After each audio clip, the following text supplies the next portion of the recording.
વાંડિયા ખેડૂતોના ધરણા સ્થળે આમ આદમી કિસાન સેલના રાજુભાઈ કરપડા। ભચાઉ તાલુકાના વાઢિયા નામે ભારતીય કિસાન સંઘના નેતૃત્વમાં ચાલતા ખેડૂતોના ધરણાના 43મા દિવસે આમ આદમી પાર્ટીના કિસાન સેલના પ્રદેશ પ્રમુખ રાજુભાઈ કરપડા, પ્રદેશ સંગઠન મંત્રી સંજયભાઈ બાપટ, ડોક્ટર કાયનાતબેન અંસારી, પૂર્વ કચ્છ જિલ્લા પ્રમુખ નિલેશભાઈ, કચ્છ જિલ્લા મહામંત્રી ડાયાભાઈ આહિર, પૂર્વ કચ્છ કિસાન સેલ પ્રમુખ લક્ષ્મણ પીરાણા, ભચાઉ તાલુકા પ્રમુખ આમ આદમી પાર્ટીના સ્થાનિક કાર્યકર્તા સુરેશ રબારી, કિશોર મહારાજ, રામજી આહિર, કાસમભાઈ, જીવાભાઈ આહિર અને કિસાન સંઘ નામના તમામ આગેવાનો મોટી સંખ્યામાં ઉપસ્થિત રહ્યા હતા। રાજુભાઈએ અદાણી કંપની અને પ્રશાસન ઉપર આકરા પ્રહારો કર્યા હતા।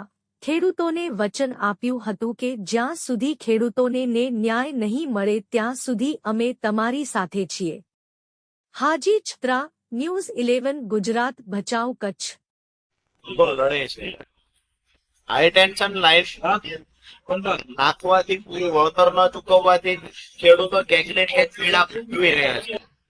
જે બજાર કિંમત ચાલે છે એ મુજબ ખેડૂતો વળતર ચૂકવવામાં નથી આવતું, પરંતુ જે જંત્રીના ભાવ તમે અને આખી ગુજરાતની જનતા જાણે છે કે જંત્રીના ભાવ તમામ જગ્યાએ ઓન પેપર ખૂબ નીચા છે।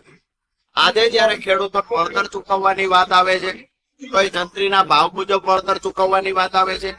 આ જ વિસ્તારમાં કચ્છમાં 2017માં ત્યારે રેમ્યા મોહન કલેક્ટર હતા ત્યારે હુકમ થયેલો કે 15 રૂપિયાથી લઈ 45 રૂપિયા સુધીની તમામ જંત્રીઓને એક સરખી ગણી અને પિયત વિસ્તારમાં 1000 રૂપિયા વળતર ચૂકવવું, બિન પિયતમાં 950 પર મીટરે ચૂકવવું। 2017માં હુકમ થયો હતો। ખેડૂતોની માંગણી એ છે કે કમસે કમ એના ડબલ તો કરો। 7 વર્ષ ત્યાં જમીનની કિંમતમાં તો ખૂબ મોટો વધારો થયો છે, પણ જે 17માં હુકમ થયો તેના ડબલ કરી 2000 રૂપિયા કરવામાં આવે અને બાકીનો સરકારનો જે પરિપત્ર છે કે જે જંત્રીનો ભાવ નક્કી થાય એના 200 ગણા પોલમાં ચૂકવવામાં આવે, એટલે 2000 ના 200 ગણા નિયમ મુજબ 4000 રૂપિયાનું વળતર પોલમાં ચૂકવવામાં આવે। જે જંત્રીનો ભાવ નક્કી થાય એના 30% વળતર કોરિડોરમાં ચૂકવવામાં આવે। તો ખેડૂતોની સ્પષ્ટ માંગણી છે કે 540-50 રૂપિયા થાય છે તો 500 રૂપિયા ગણી કોરિડોરમાં પર મીટર વળતર ચૂકવવામાં આવે। ત્રીજું વળતર જે પાક નુકસાનનું છે એ પણ યોગ્ય વળતર ચૂકવવામાં આવે। સીધી વાત એ છે કે કંપનીએ વળતર ચૂકવવું નથી, માટે કંપની માત્ર હુકમ કરનાર, ખેડૂત અને કંપની વચ્ચે પ્રશ્ન થાય તો કેસ ચલાવનાર જે કલેક્ટર છે ક્યાંક ને ક્યાંક કલેક્ટર પણ એક તરફી હુકમ કરતા હોય, કંપનીના આદેશનું પાલન કરતા હોય આવી અમને શંકા છે।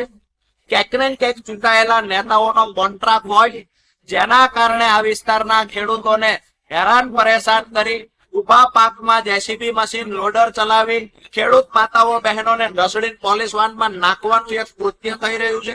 આજે વાંડિયા ગામે અમારી ખેડૂતોની જે માંગણી છે એકદમ વ્યાજબી માંગણી છે।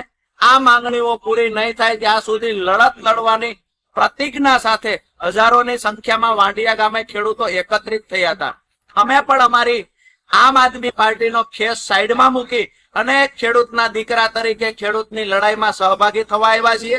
સાથે જ પોલીસ પ્રશાસન જે ખેડૂતોને હેરાન કરે છે એને આજે અહીંથી ચેતવણી આપીએ છીએ, એક પણ ખેડૂતને માતા બહેન કે પછી ખેડૂત યુવાન કે વડીલ એક પણ ખેડૂતને જો કોઈ પોલીસ કર્મચારી દંડો બતાવશે તો એને હાઈકોર્ટ સુધી ધસડી જવાનું કામ રાજુ કરપડા ને એને ટીમ કરશે।